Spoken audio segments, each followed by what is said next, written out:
already strained oncology services took a hard knock when a blaze gutted part of Charlotte Maxeke Academic Hospital, and that was just about a year ago.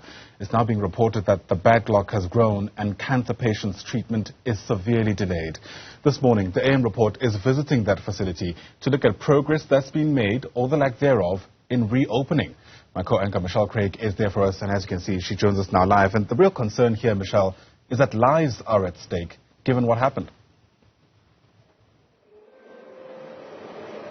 Absolutely, Ayanda. Good morning once again to our viewers. In fact, I'm going to immediately bring in the CEO of Charlotte Maxeke Academic Hospital. Gladys Bohoshi joins us here this morning. Ma'am, it's great to have you with us on the program to shed some light on the kind of reasons why Charlotte Maxeke has been in the headlines over the past few months, years, and it's not been for good reasons. Talk to us about where we're at now insofar as cancer treatment is concerned at Charlotte. Thank you for the question. We are fully functional as a hospital. Our surgeons are doing the operations. Our mammography unit is also diagnosing. But our radiation oncology is fully functional and the medical oncology is fully functional. There's a lot of reports about backlogs for specifically radiation in the cancer units. You were discussing with me earlier that Helen Joseph Hospital, working hand in hand with Charlotte Maxeke Hospital, that's where you do diagnosis, some of the surgeries done here as well, but then the backlog for radiation stands at 3 years. This was bad pre-COVID-19 and before the fire at Charlotte in 2021. What's the situation now with the backlog? The waiting times are not the same. We have many different types of cancers. The one that is long is the prostate cancer. But the others, we do treat the patients within 2 weeks, within a month. And remember, the cancer treatment is not only about radiation oncology. Some of them may still be going for surgery or for medical oncology, as I've just explained. That's a very different story than what we're hearing from NGOs that work in the breast cancer sector. They talk about a backlog of 3 years, CEO. 3 years we accept is the prostate cancer. But the doctors look at the extent of the cancer and prioritize those who need to be done first. For example, if you have ovarian cancer and breast cancer, the waiting times are completely different. CEO, it's been a difficult 9 years, hasn't it? That was when you took over as CEO of Charlotte Maxeke Academic Hospital. Your critics, and I'm primarily citing the Democratic Alliance and Jack Bloom here, they say that some of the worst times under Charlotte happened under your leadership. What do you say to that? I don't think it's fair, because if you look at the progress that we have made, it's quite a lot. We've bought 4 Linac machines, brand new, state-of-the-art, which are the only ones probably in the public sector now, with Steve Biko, at the cost of more than 300 million rands. We are in the process of buying the brachytherapy. So we have actually renewed some of the equipment that is here in the facility.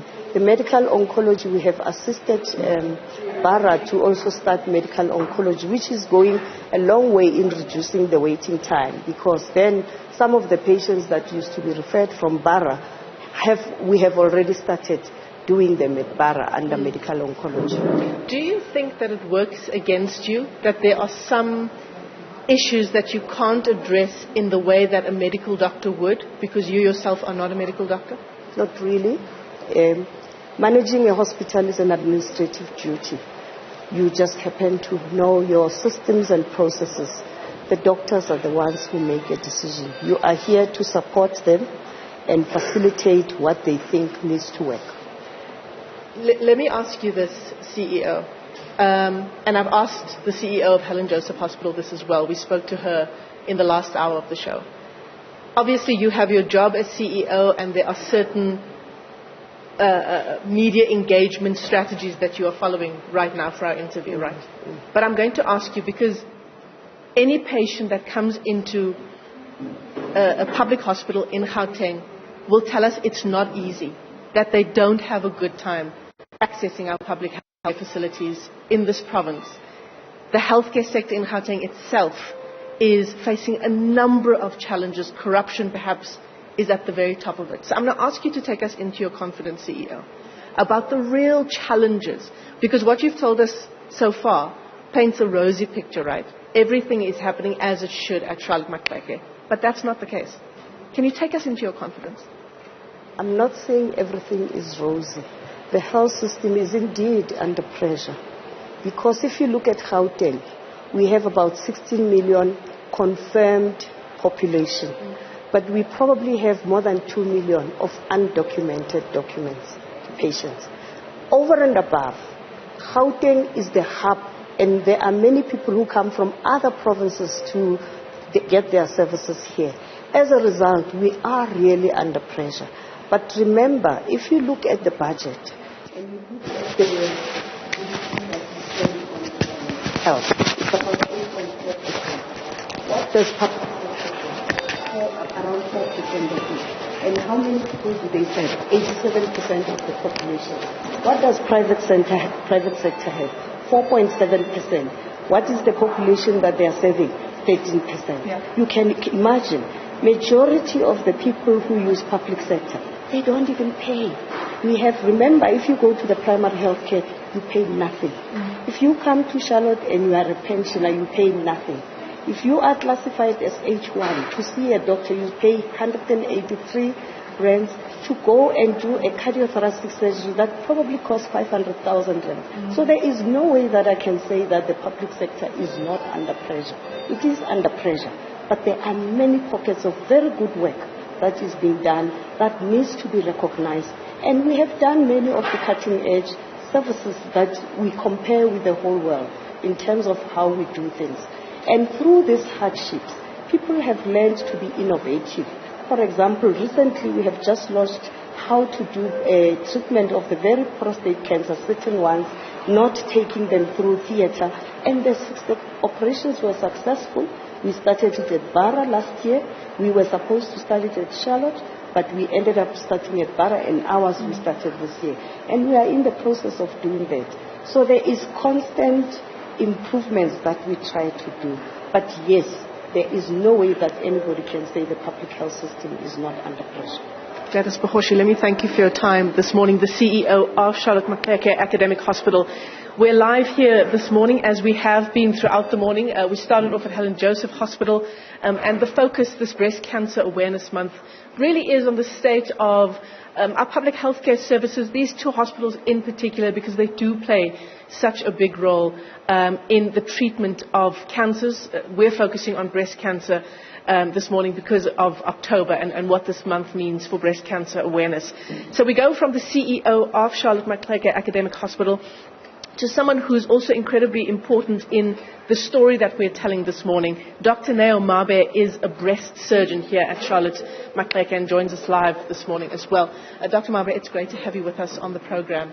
And it's going to be good to get your perspective on, the state of particularly the treatment of breast cancer.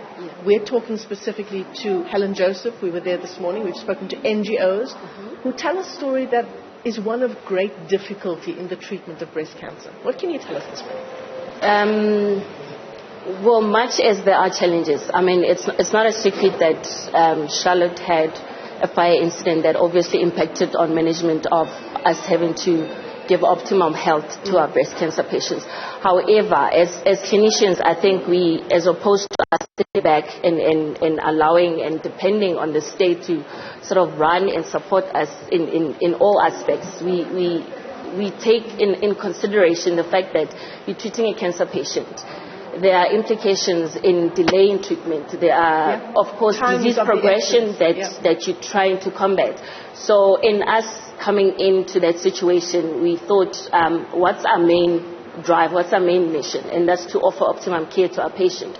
So even with those challenges, we managed. For instance, currently we're running 2 clinics on Friday. And we are steadily getting back to the numbers that we used to see initially before COVID, for instance, before the fire incident, for instance. And in terms of our surgical backlog, we've also managed to combat that challenge in the sense that we run 2 theater lists every week.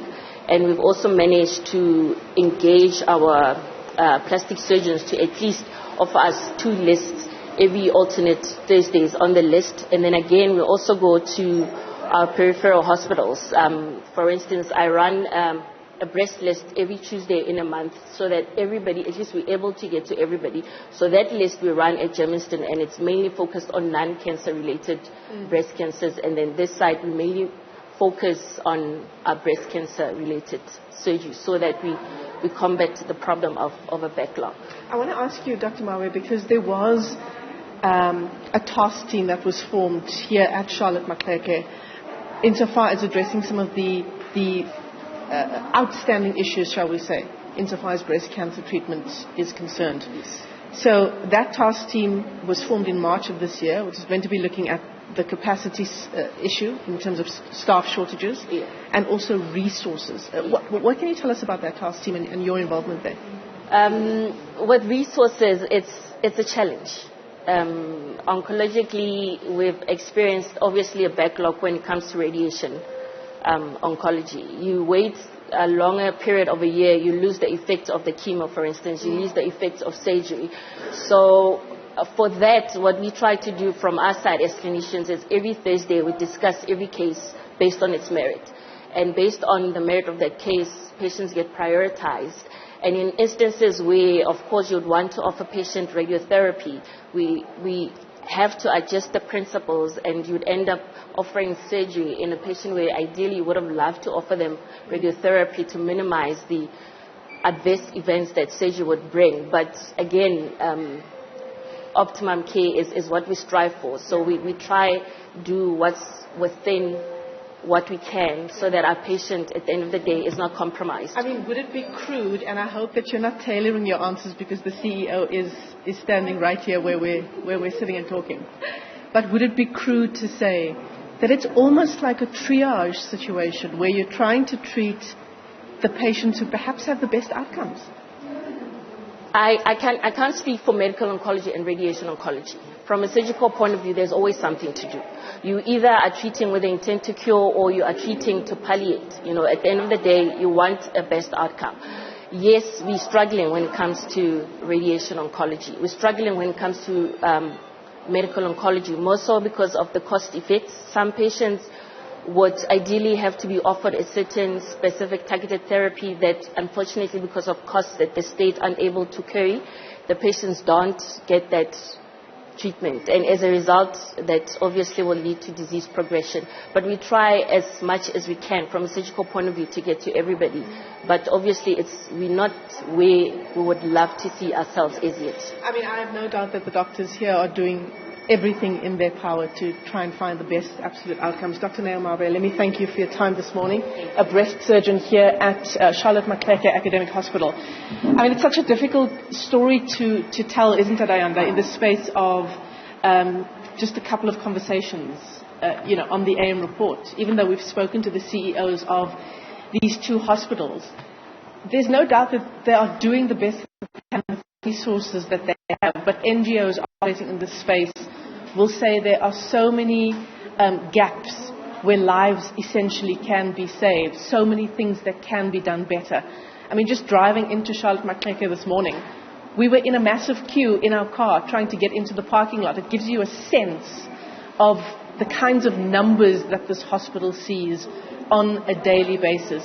Just thousands and thousands of patients coming through these doors every single month. It's certainly not a story we've heard the last of here on the AM report, as we try to get to the bottom of cancer treatment in Gauteng and where those gaps, and there are many of them, where those gaps continue to lie. Without a doubt. Michelle Craig, thanks very much indeed for now. Michelle's live to us there from Charlotte Maxeke Academic Hospital. And as she mentioned, the story is certainly nowhere near over.